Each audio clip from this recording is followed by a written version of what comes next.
in every problem, don't just look at the problem, look at what are the positives that you can bring out from them, all right? Like, for instance, instead of looking for what made you sick, look for what could you have made, what could you have done, or what you look at to be happy. So what is happiness? You know, and this is where we say happiness. This theorist said happiness, alisema ni to be content with the past. You know, those things that have happened, sana hatuna, is reversing that and make it good. Like, say you lost someone, can you bring them back even if you stayed in that situation for how long? No. So be content with that, and that is where we come and say acceptance, right? A friend told us they accept the shortcomings. Out of our busy schedule, do we spare some moment for ourselves? Ilo nasema tu leo ni siku yangu. Do you treat yourself? You work for 12 months in a year. When was the last time you treated yourself? Nasema leo wacha nikarudishie mwili, si ile ingine, ile pole ingine. Ukashukuru mwili kwa kukubeba the whole year. Ukijisahau, you can easily get a burnout. Wakati uko na burnout, ukianguka, ukikolapsa hapo kwa station, hiyo kazi yako itasimama. What you were supposed to do, itasimama. Itaendelea. Officer, njoo kuna gafa hapa kuja ujazie. Wewe unapeleka hospitali kupambana na hali yako. Mwili na serikali. Mwili na serikali. Mwili ya serikali. So you need to take care of yourself. You need to know how to balance all this. And with the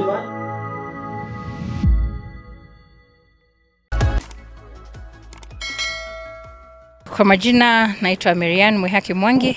I'm a counseling psychologist and I practice counseling therapy. Leo tuko Bahati constituency, eneo ambalo liko na mbunge anaitwa Honorable Irene Njoki. Katika ofisi yake kuna mambo mingi ambayo ameanzisha, na mental health is on top of the agendas that she has, and leo hii tulikuwa tumekuja kuhamasisha the officers in this constituency about the matters of mental health and how to balance mental health, how to balance the work they're doing in life, you know, because most of the issues that generally all people go through is lack of balance, knowing how to balance all this.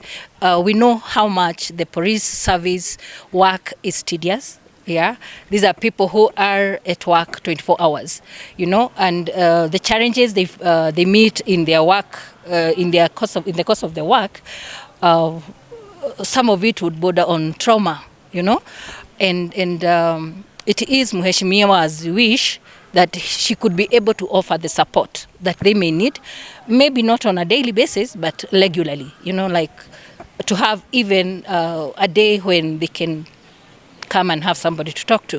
And those are some of the things that she is very passionate about. I know she has talked before of even starting a rehab, you know, for people who are affected by, addicted to various substances. And I know this is a reality, and this is just the beginning. I know we have had a session, and the officers have given their need, you know, their wish to learn more about counseling, so that they can be able now to go to the society and deal with issues that maybe don't need to go to court, that need to be sorted psychologically, you know, because we might be taking people to court, people who are not supposed to be in court, they're supposed to be in a rehab, but they end up in a and then they come back. Also, they have aired views of how even the parents, you know, the society in general, how they can be able to help them before it becomes a problem. Of course, they have there is a gap in terms of how their work can fit in the balance. Yeah, and that is the gap that even Mheshimiwa Irene Njoki had seen. The mental health gap is really wide. We know the service, the police department is also doing something about it, but reaching it now, let the problem, she comes from an avenue of let the problem affect me directly so that I can be able to help, to extend my hands and reach that person who is closer to me than the top government, yes. As I said, just like counseling, it can never be a one session and you get where you want to be. It is a process. And yes, indeed, Mheshimiwa is focused on making this a reality, but by the time she leaves the her term ends, this first 5 years end, we will have a force that is able to deal with the society with the mind, you know, not with emotions, yes. My name is John Paul. I'm a counseling psychologist, and today we are here just to sensitize police officers on issues to do with mental health, because there's a feeling that there's a big gap, that police officers are a forgotten lot when it comes to mental health. So it is important that they are also empowered so that they can know first of all on how to deal with their mental health issues and challenges. Because once they are able to handle and deal with them within themselves, they can reciprocate this to the community. So basically today we were just doing a sensitization on mental health issues that have been organized by the Member of Parliament of Bahati constituency. The major causes of mental issues for police officers, first we know that they are always the first respondents when it comes to incidences.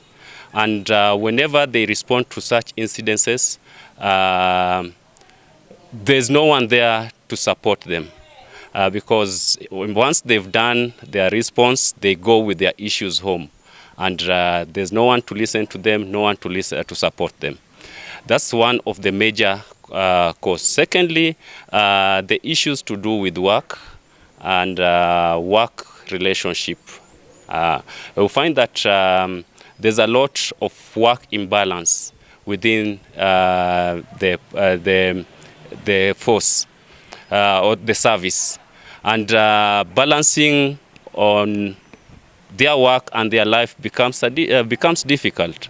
So it is also important to empower them to know how to balance their work so that they don't get into mental meltdown. The third issue is also about awareness. As human being, them being police officers does not make them superior human being. They first need to be aware of themselves and know that they are also going through normal life challenges. And these normal life challenges needs to be addressed. There have been a lot of concern in the public about police officers having mental meltdown. But with the awareness, they'll be able to know on how to handle their mental issues and mental challenges. Kama maafisa wa polisi, tumeweza kufundishwa na counselors, tumeweza kuelezea vile tunaweza manage stress yetu ya kikazi na vile tunaweza saidia wenzetu katika kikosi cha National Police Service. Na ningependa kushukuru sana mheshimiwa kwa kuleta hii jambo katika constituency yake. Tunasema ni asante na endelee kuwaleta ili wasiti kutufundisha zaidi na wengine wenye tumeacha katika vituo za polisi bila ya wapate kujua hii na tusaidie wananchi. Katika kazi yetu vile wale walitufunza wamesema katika kila jambo likitokea polisi ndio wanaitwa. Na tunapofika hapo tukimaliza kazi tunaelekea manyumbani mwetu. Hakuna mtu wa kutuongeleshwa, tumeachwa kama mayatima. Lakini kwa saizi vile MP ameanzisha hizi, tutakuwa na furaha kwa sababu tukienda hata sisi wenyewe tutakuwa tunajiweza kujikansel na tukifika kwa nyumba hakuna shida. Tungependa viongozi wengine waika hii mfano ya hii mheshimiwa waeneze hii maneno ya counseling kwa vikosi zote za NPS Kenya mzima, na tutafurahi sana kwa sababu itakuwa imesaidia, itapunguza stress kwa maofisa wa polisi. On the dark side of it, nobody ever looked at psychology like it can come out to bring in something new. Ni kutibu, ilikuwa wewe ni mgonjwa kuja tukutibu. There is a new way to look at things, which is referred to, it's in category of positive psychology, that all these issues, in every problem, don't just look at the problem, look at what are the positives that you can bring out from them. All right? Like, for instance, instead of looking for what made you sick, look for what could you have made, what could you have done, or what you look at to be happy. So what is happiness? And this is where we say happiness. This theorist said happiness, alisema ni to be content with the past. Those things that have happened, sana hatuna, is reversing that and make it good. Like, say you lost someone, can you bring them back even if you stayed in that situation for how long? No. So be content with that, and that is where we come and say acceptance, right? A friend told us they accept the shortcomings, and be happy with where you are right now. Yeah, be happy with what is happening, and be optimistic and hopeful for tomorrow. Right?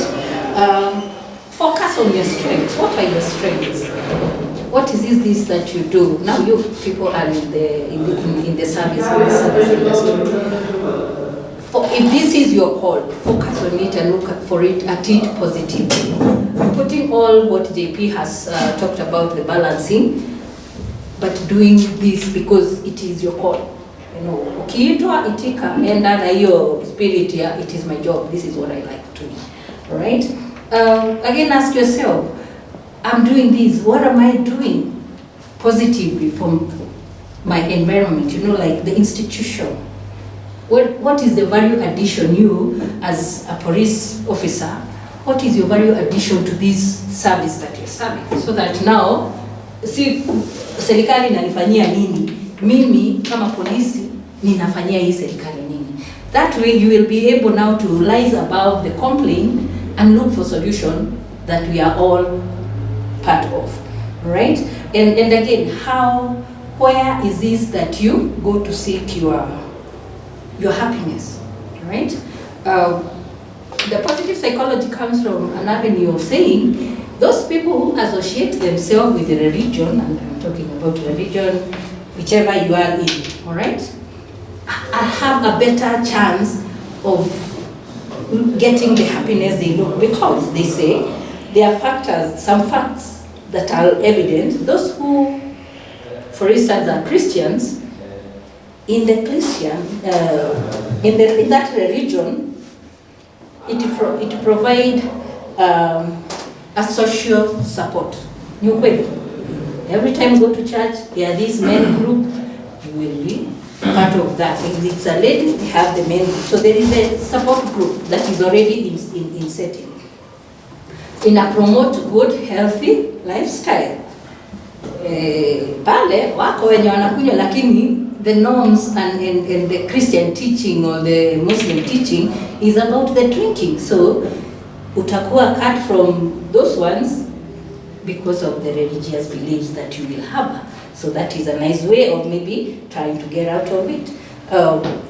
Personality integration as well, it is working there. Provides unique coping mechanism. Unajua ako kahope na binguni.